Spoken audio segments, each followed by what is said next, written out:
Now, in other news, opposition leader Raila Odinga now proposes a review of the devolution structure to introduce a third level of government with 14 regions. Sam Gituku looks at the growing list of proposals to review the 8-year-old constitution before the 2022 elections.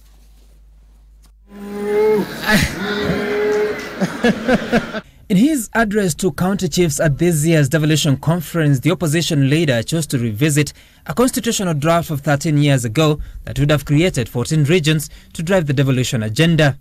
The Boma's draft constitution divided Kenya into 14 regions. The intention was to create units with a size and population that made them economically viable. In the proposals, the 14 regions ought to comprise 71 districts, the regions led by a regional premier who was to head a regional executive committee with a regional legislative assembly tasked to develop laws for their respective jurisdictions.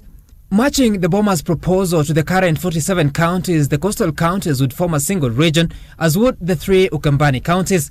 Meru and Tharaka Nithi would be a region, with Embu and Kirinyaga the fourth one. Other regions would have been Isiolo and Marsabit, the northeastern, Kajiado, Narok and Kuria, Kisii region, and one comprising the 4 western counties. The North Rift counties of Turkana, West Pokot, Elgeyo Marakwet, Uasin Gishu, Nandi and Trans Nzoia would be the 10th region.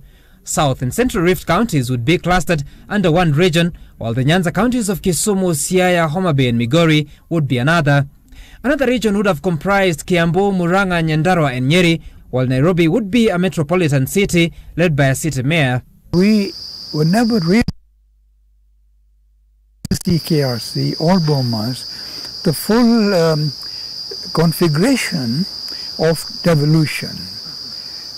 Some people said yes, some said no. So I think it is time also for us to look at the working of the counties.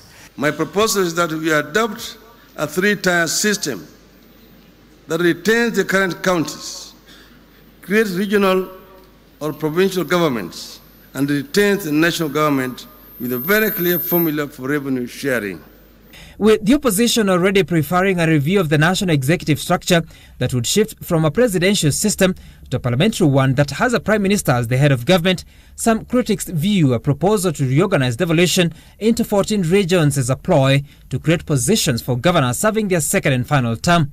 To change the devolution structure, a national referendum would be essential.